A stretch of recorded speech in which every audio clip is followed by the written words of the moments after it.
से, है ना, तो इंपॉर्टेंट है। इसी प्रकार से देखिए सब्जेक्टिव की बात करें तो 2 4 3 ऐसे सब्जेक्टिव आते रहते हैं। लॉन्ग में इसमें से एक जरूर आता है हर साल, तो देखो हर साल का ट्रेंड है, 2023 को छोड़ दिया जाए तो क्रॉस लगा है, बाकी तो हर साल देखिए इसमें आया ही आया है एक लॉन्ग, ठीक है। उसके अलावा बात करें इलेक्ट्रोमैग्नेटिक इंडक्शन की बात करें प्यारे बच्चों, तो ऑब्जेक्टिव आता है 6 नंबर से, चैप्टर छोटा है, ऑब्जेक्टिव मेनली आता है, सब्जेक्टिव तो मतलब लॉन्ग तो इसमें छोड़ दो।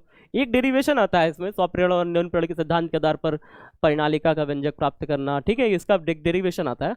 बाकी इसमें शॉर्ट में भी एक ही क्वेश्चन, लॉन्ग में भी बहुत कम आता है, बहुत कम, रेयर है कि आ जाए एक क्वेश्चन 6ठे चैप्टर से। 7वें चैप्टर से आपका लघु त्रि मतलब ऑब्जेक्टिव तो बहुत आता है, देख लो आप ऑब्जेक्टिव कितना सारा आया हुआ है, देखिए कितना सारा ऑब्जेक्टिव आया है। कभी 3 ऑब्जेक्टिव 2020 में, 5 ऑब्जेक्टिव 2021 में, 8 ऑब्जेक्टिव 2022 में, 5 ऑब्जेक्टिव 2023 में, 8 मतलब 5 से 8 ऑब्जेक्टिव आपका आता है, ठीक है, अल्टरनेटिंग करंट यानी कि प्रत्यावर्ती धारा पाठ से, ठीक है जी। अच्छा, लेकिन इसमें शॉर्ट आंसर टाइप देखिए 2 2 1 2, मतलब लगभग आप मान के चलिए कि 2 से 1 शॉर्ट आंसर टाइप क्वेश्चन पूछ लेता है, लेकिन लॉन्ग आंसर टाइप क्वेश्चन में एक लॉन्ग आंसर टाइप क्वेश्चन तो एक ही पूछा है अभी तक, ठीक है। अच्छा ठीक है सर। अच्छा आगे देखते हैं इलेक्ट्रोमैग्नेटिक वेव्स, विद्युत चुंबकीय तरंगे। विद्युत चुंबकीय तरंगे क्या है प्यारे बच्चों, इसमें देखिए ऑब्जेक्टिव बहुत कम पूछा है, 2 1 ऑब्जेक्टिव पूछता है, क्योंकि चैप्टर बहुत छोटा है। और लॉन्ग तो भूल ही जाइए, देखिए लॉन्ग एक भी नहीं पूछा है, लॉन्ग एक भी नहीं पूछा है, चैप्टर बहुत छोटा था, हमने देखा भी अभी कि चैप्टर छोटा है 8वां वाला।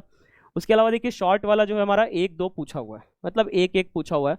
शॉर्ट भी बहुत कम ही पूछता है, देखो 1 साल छोड़ करके आया हुआ है, तो उम्मीद है कि इस साल आए, ठीक है। 2025 में इससे कुछ नहीं पूछा था, 2026 में इससे आएगा, ठीक है। चलिए रे ऑप्टिक्स और ऑप्टिकल इंस्ट्रूमेंट में देख लीजिए, बहुत इंपॉर्टेंट चैप्टर है, 15 ऑब्जेक्टिव भी एक चैप्टर से पूछे हैं भाई, एक सिंगल चैप्टर से 15 ऑब्जेक्टिव, आप समझ सकते हो महत्व तो है, ठीक है। इसके अलावा देख रहे हो लघुत्तरीय दीर्घ तो 2 2 पूछ रखे हैं, एक दीर्घ 5 नंबर का भाई, 2 दीर्घ 10 नंबर के सिंगल अकेले देख लो। इस साल जिस साल यहाँ पे देखो 2 दीर्घ पूछा था, यहाँ पे देख लो बहुत बहुत भयंकर पूछ रखा है, हाँ।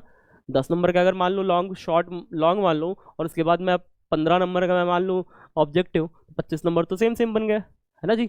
तो यहाँ पे हमारे पास ऑब्जेक्टिव और सब्जेक्टिव का मिला के लगभग हमारे 25 नंबर का ये चैप्टर देके जाता है, जो कि है किरण प्रकाश की और प्रकाश के अंदर, ठीक है जी, तो याद रखिएगा। आगे देखते हैं वेव ऑप्टिक्स। वेव ऑप्टिक्स जो कि हमारा तरंग प्रकाश की है, इसमें भी अच्छे खासे ऑब्जेक्टिव पूछ लेता है, कभी 2 नंबर 7 नंबर, कभी 2 नंबर, कभी 1 नंबर, भाई ऐसे पूछा है ऑब्जेक्टिव बहुत सारे पूछा है। लघु 3 भी पूछा है, 2 1 2 ऑब्जेक्ट